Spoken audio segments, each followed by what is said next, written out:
We're going to begin with breaking news from Israel, where the cabinet has voted to unanimously shut down Al Jazeera's operations in the country. That's according to Prime Minister Benjamin Netanyahu in a statement on X. Now, it's not clear when this decision is going to take effect. Earlier in April, the Israeli parliament approved a law that allows the government to ban broadcast channels it considers a threat to national security. Imran is our correspondent in occupied East Jerusalem and preemptively recorded his final message in case of a potential ban. If you're watching this pre-recorded report, then Al Jazeera has been banned in the territory of Israel. On April the 1st, the Knesset, the Israeli parliament, passed a law that allowed the Prime Minister to ban Al Jazeera. He's now enacted that law. Let me just take you through some of the definitions within the law. They've banned our website, including anything that has the option of entering or accessing the website, even passwords that are needed, whether they're paid or not, and whether it's stored on Israeli servers or outside of Israel. The website is now inaccessible. They're also banning any device used for providing content. That includes my mobile phone. If I use that to do any kind of news gathering, then the Israelis can simply confiscate it. Our internet access provider, the guy that simply hosts AlJazeera.net, is also in danger of being fined if they host the website.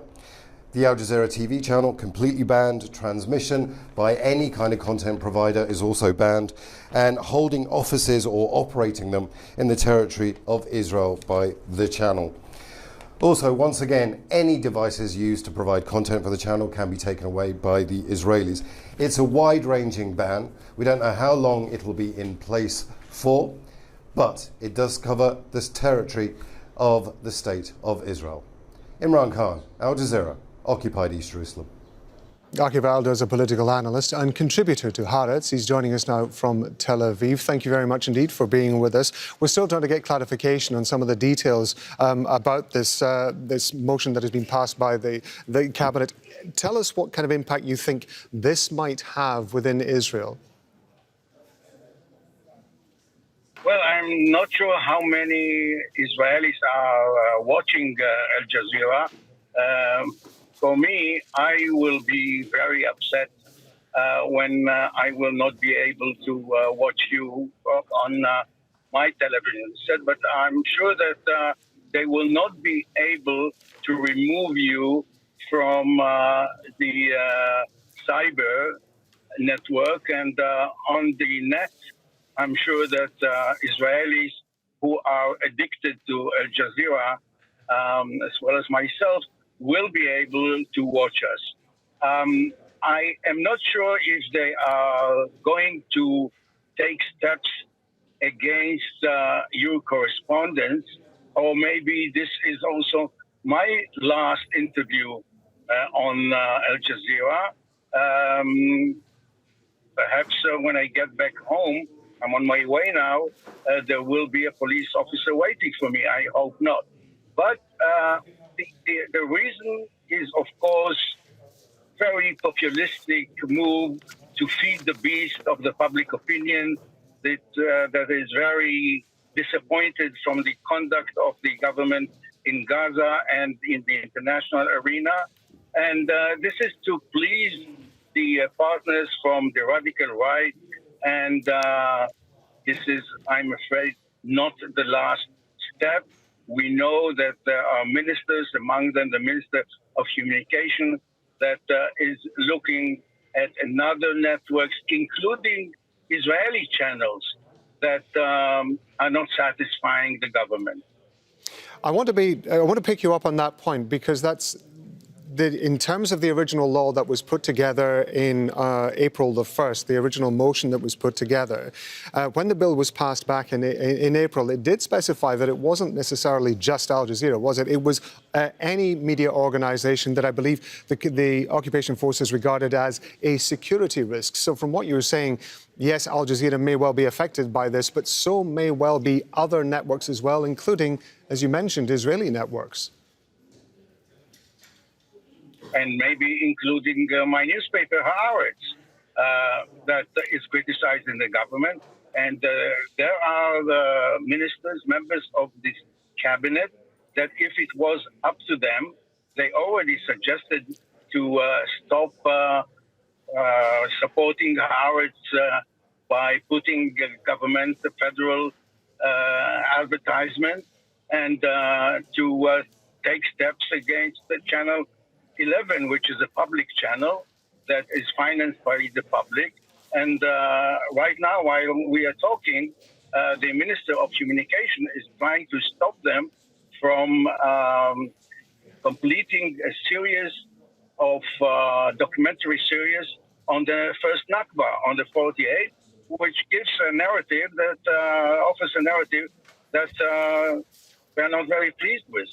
So yes, I'm afraid that Al Jazeera will find itself with a good company.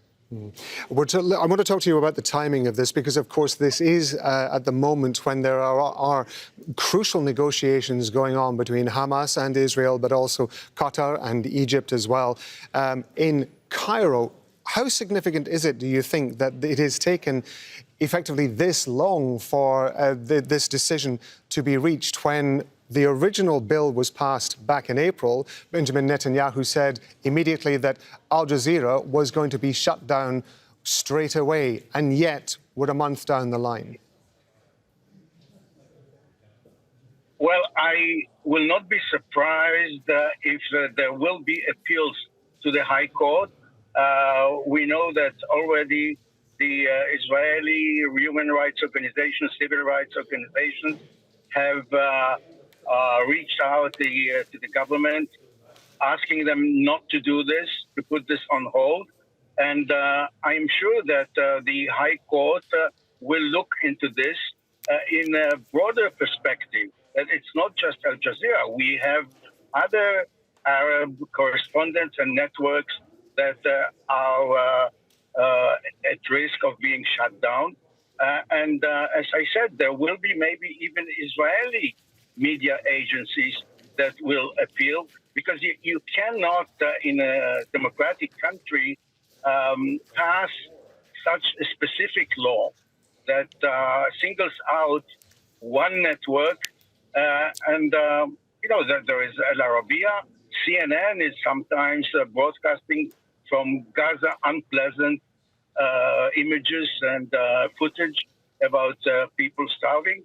So we are on a slippery slope. While I have you on the line, there are a couple of statements that have come out. One, first of all, from Benjamin Netanyahu's office, saying that Israel cannot accept Hamas demands for an end to the war and withdrawal of forces from Gaza, leaving Hamas in power. It says that that would amount to capitulation and it will keep fighting until its war aims are achieved. At the same time, Hamas has released a statement saying it is still keen on reaching a comprehensive ceasefire. Give me your feelings towards the situation with regard to the talks that are going on in Cairo at the moment. Well, let me first of all link your question to the previous one. We know that you are now broadcasting from Doha, and we know that Qatar was deeply and hopefully still deeply involved in the negotiations to put an end to the war and to bring back the captives. And I will not be surprised if the legislation that just, it's not a legislation, still maybe it will have to pass the parliament, the Knesset, but the cabinet's decision maybe has to do with Netanyahu's kind of displeasance with the Qatari role and the demand to make sure that the Hamas leaders will not stay in Doha. But to your question, I believe that Netanyahu doesn't want to put an end to the war because this means an end to Netanyahu's era. It means that he will have to say goodbye to Gantz and Eisenkot. They will not be able to explain and to justify their presence in the government together with Ben Gvir and Smotrich. And I believe that the pressure from the United States, from the White House, will do its job and will start the countdown for the next elections.